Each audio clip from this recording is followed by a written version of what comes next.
মধ্যেই তারা একটা ভালো অর্থ সংগ্রহ করে 2টি গাড়ি মাইক্রোবাস তারা সংগ্রহ করেছে এবং এই মাইক্রোবাস বিভিন্ন অসুস্থ রোগী বা মানুষের প্রয়োজনে তারা ব্যবহার করবে বলে আমি জানতে পেরেছি। এখানে অনেক জ্ঞানী গুণী আমাদের ইউনিয়নের চেয়ারম্যান সাহেব, আমাদের মুরব্বী বিনু ভাই, আমাদের উপজেলার যুগ্ম আহ্বায়ক আমাদের আবু সাইদ সহ অনেকে উদ্যোগ রয়েছে এবং এই ফাউন্ডেশনের কর্মকর্তারা রয়েছেন। দুর্যোগপূর্ণ আবহাওয়া সাংঘাতিক, এর মধ্যে যারাই এখানে এসেছেন প্রত্যেকে আমি আমার অন্তঃস্থল থেকে অভিবাদন জানাই। আমি শুধু একটা কথা বলবো যে সকলের তরে সকলে আমরা প্রত্যেকে আমরা পরের তরে একটা কথা আছে, তাই না? মানুষ তো মানুষের জন্য, শুধু জন্মালাম, বড় হইলাম, খাইলাম দাইলাম, কাজ করলাম আর মরে গেলাম, এটাই কোনো জীবন না। জীবনের একটা অর্থ থাকা লাগে যে আমি এই সমাজের জন্য, আমার মানুষদের জন্য, আমার পরিবারের জন্য, আমাদের প্রিয়জনের জন্য, আমার বন্ধুদের জন্য বা আমার এলাকার মানুষের জন্য কি অবদান রেখে গেলাম। কত মানুষই তো জন্ম নেয়, প্রতিদিন কত মানুষ মারা যায়, কিন্তু মানুষের জীবনের যে এই যে সেবামূলক যে কাজ, এটাই কিন্তু মৃত্যুর পরে থেকে যায়। কেউই বেঁচে থাকতে পারবো না, আমরা সকলকেই চলে যেতে হবে। কিন্তু ইহকাল এবং পরকাল যে কালই বলেন, পরকালে আল্লাহর কাছে গিয়ে কি জবাব দেবেন? আল্লাহ রাব্বুল আলামিনের কাছে সবচাইতে প্রিয় যে যে তার আরেকজন বন্ধুর জন্য, প্রতিবেশীর জন্য, মানুষের জন্য কাজ করে, বিপদে হাত বাড়িয়ে দেয়, সেটি হলো আল্লাহর কাছে সবচেয়ে প্রিয়। রাসূল সাল্লাল্লাহু বলেছেন যে উপরের হাত যিনি দেন, দিতে পারেন, সবসময় সেটা উৎকৃষ্ট।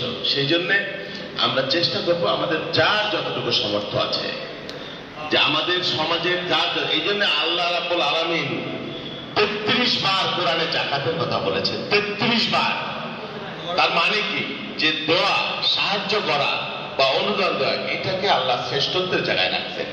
আমরা মানুষ হিসেবেও প্রত্যেকে মানুষের জন্য আমরা কাজ করব। একজন অসহায় মানুষ, আমরা সবাই যদি যার যার অবস্থান থেকে একটু মানুষের পাশে দাঁড়াই, অসহায় মানুষের পাশে দাঁড়াই, তাহলে দেখবো আমাদের এই সমাজটা ভালোবাসায় পরিপূর্ণ হয়ে যাবে, শান্তিতে পরিপূর্ণ হয়ে যাবে, কোনো অসহায় মানুষ আর থাকবে না। তো যাই হোক, আজকে এই মেস ফাউন্ডেশনের যে যাত্রা শুরু হলো, তারা অনেক দূর যাবে এবং তারা সমাজে একটা স্বাক্ষর রাখবে, ভালোবাসার স্বাক্ষর, সেবার স্বাক্ষর। এর মধ্য দিয়েই তাদের স্বস্তি, তৃপ্তি অনুভূত হবে বলে আমি বিশ্বাস করি। সকলেই আমরা শুভকামনা করি এই সংগঠনে এগিয়ে যান। সকলের জন্য ভালোবাসা, এই বলে আমি শুভ উদ্বোধন ঘোষণা করি। আসসালামু আলাইকুম।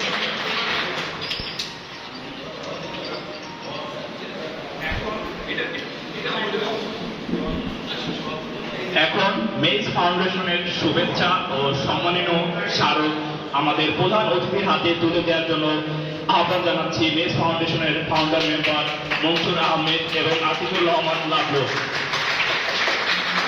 এবং আপনারা আরো যে একটু সবেন যে আমাদের মেস ফাউন্ডেশনের পক্ষ থেকে আমরা একটা গাড়ি পেয়েছি, এই গাড়ির চাবি আমি আমাদের প্রধান অতিথির হাতে দিয়ে উদ্বোধন করার জন্য আহ্বান জানাচ্ছি।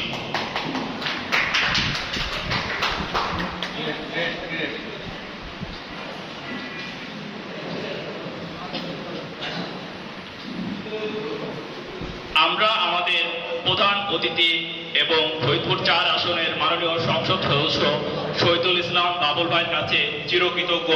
তিনি তার ব্যস্ততার মধ্যেও আমাদের সময় দিয়েছেন এই বৈরী আবহাওয়ার মধ্যে।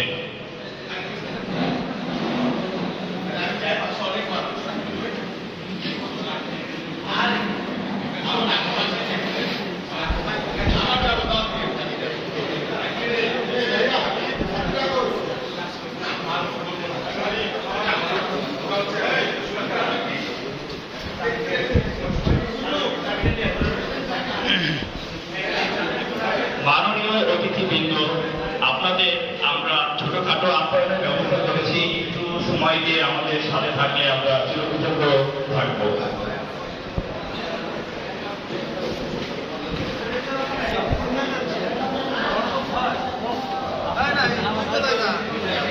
Balas na.